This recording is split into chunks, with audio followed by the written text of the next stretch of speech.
একটা football stadium বানাতে কত টাকা লাগে, আর সেই স্টেডিয়ামটা যদি মাটিতে না বসিয়ে ৩৫০ মিটার উপরে আকাশে ঝুলিয়ে দিতে হয়, তখন সৌদি আরব ২০৩৪ বিশ্বকাপের জন্য ঠিক এই পাগলামিটাই করছে। আর একটা না, এমন এক ঝাঁক স্টেডিয়াম বানাচ্ছে তারা, যা বানানোর সাহসও পৃথিবীতে আগে কেউ করেনি। কিন্তু এই একটা স্টেডিয়াম তো শুধু গল্পের শুরু মাত্র।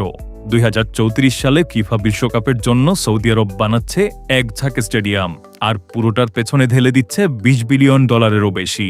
ইতিহাসে এত বড় স্টেডিয়াম নির্মাণযোগ্য আর কখনো হয়নি। প্রশ্নটা এখানেই, একটা দেশ কেন এত টাকা, এত পরিশ্রম ঢালবে এমন কিছুর পেছনে যা বানানোর সাহস আগে কেউ করেনি? আসলে তারা কি শুধু স্টেডিয়াম বানাচ্ছে, নাকি এর পেছনে আছে অন্য কিছু? এই পুরো আয়োজনের মুকুট হবে রিয়াদের কিং সালমান ইন্টারন্যাশনাল স্টেডিয়াম। ৯২,০০০ দর্শকের এই দানবীয় স্থাপনাই হবে সৌদি আরবের সবচাইতে বড় স্টেডিয়াম, আর এখানেই বসবে বিশ্বকাপের উদ্বোধনী অনুষ্ঠান, আর সব উত্তেজনার শেষে ফাইনাল ম্যাচটাও।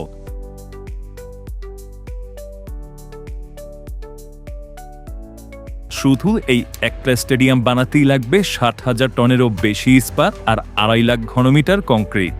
একটুকু লোহানা, যেন আস্ত একটা লোহার পাহাড় মরুভূমির বুকে দাঁড় করিয়ে দেয়া। বাইরে থেকে দেখলে স্টেডিয়ামটার চেহারাটাও যেন একটা জাদু। সৌদি আরবের ঐতিহ্যবাহী জ্যামিতিক নকশা থেকে অনুপ্রাণিত এর বাইরের দেয়াল দিনের বেলায় থাকবে অস্বচ্ছ, আর রাত নামলেই সেটা হয়ে উঠবে স্বচ্ছ। আলো বের হবে ভেতর থেকে। একটাই ভবন, অথচ দিনে আর রাতে ২ রূপ। এবার ভাবুন, বাইরের তাপমাত্রা ৪৫ ডিগ্রি ছাড়িয়েছে, রোদে ১ মিনিট দাঁড়ালেই গা পুড়ে যাচ্ছে, অথচ স্টেডিয়ামের ভেতরে ঠান্ডা আরামদায়ক ২২ ডিগ্রি।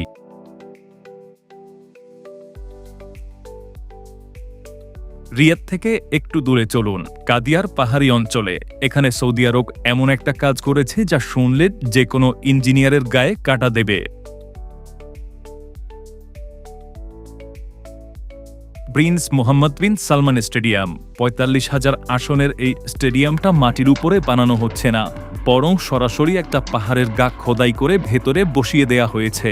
স্টেডিয়ামের একটা দিক পুরোটা খোলা, সেখান থেকেই চোখের সামনে ভেসে উঠবে রিয়াদের গোটা স্কাইলাইন। কিন্তু আস্ত একটা স্টেডিয়ামকে পাহাড়ের গায়ে আটকে রাখা কি মুখের কথা? এর জন্য পাহাড়ের ভেতরে গেঁথে দেয়া হয়েছে ২৩০০টা বিশাল রক অ্যাঙ্কর, মানে ২৩০০টা লোহার নোঙর, যা স্টেডিয়ামকে পাথরের গায়ে আঁকড়ে ধরে রাখবে। ভূমিকম্প হোক বা আচমকা বন্যা, সবকিছুই সামলানোর হিসাব কষেই এই নকশা করা হয়েছে।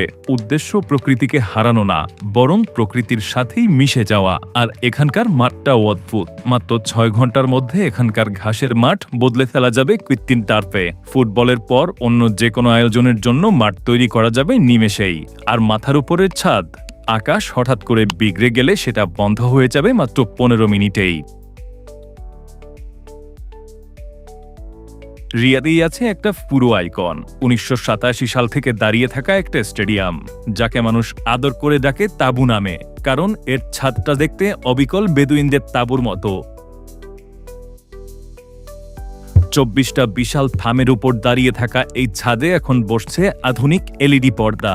রাত নামলে গোটা স্টেডিয়ামটাই জ্বলে উঠবে আলোর খেলায়, যা দেখা যাবে ৫ কিলোমিটার দূর থেকেও।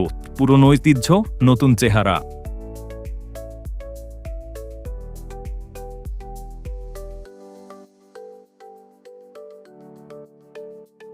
আবার পূর্ব উপকূলে আলখোবারে উঠছে আরামকো স্টেডিয়াম, যার সামনের দেয়ালটা তৈরি ৪০,০০০ হালকা অ্যালুমিনিয়াম প্যানেল দিয়ে।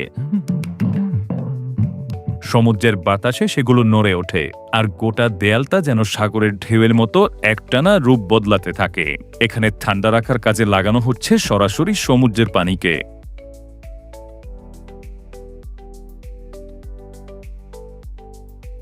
আর সবচেয়ে অবাক করা জায়গাটা হলো আভা। এখানে কিং খালিদ ইউনিভার্সিটি স্টেডিয়াম দাঁড়াচ্ছে সমুদ্রপৃষ্ঠ থেকে ২২০০ মিটার উপরে, পাহাড়ের চূড়ায়। এত উঁচুতে বাতাসের চাপ কম, খেলোয়াড়দের শ্বাস নিতে কষ্ট হয়। তাই এখানে বসানো হচ্ছে বিশেষ এক বায়ুচাপ নিয়ন্ত্রণ ব্যবস্থা, যাতে মাঠে নামলে মনে না হয় যে আপনি মেঘের কাছাকাছি দাঁড়িয়ে আছেন। পাহাড়ের ঠান্ডা বাতাসকেও এরা কাজে লাগাচ্ছে স্টেডিয়ামকে ঠান্ডা করার জন্য। খেয়াল করেছেন ব্যাপারটা? সমুদ্র হোক, পাহাড় হোক, মরুভূমি হোক, সৌদি আরব প্রতিটা জায়গার প্রতিকূলতাকেই বানিয়ে ফেলছে হাতিয়ার।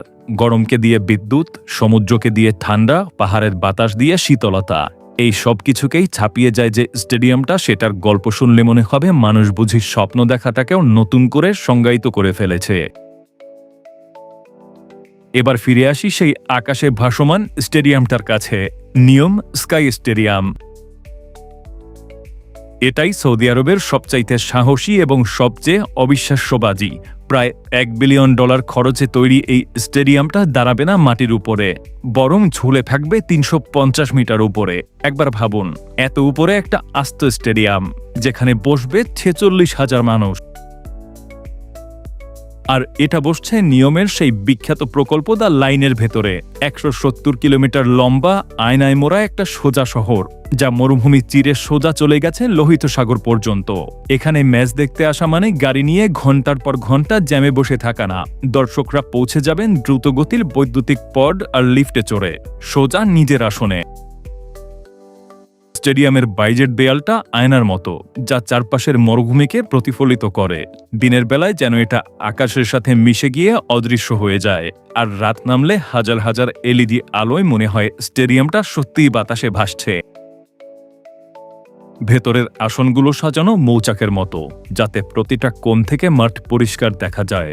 আর শব্দ এমনভাবে তৈরি যে একজন দর্শকের একটা চিৎকারও গোটা স্টেডিয়ামে বজ্রের মতো গমগম করে ওঠে।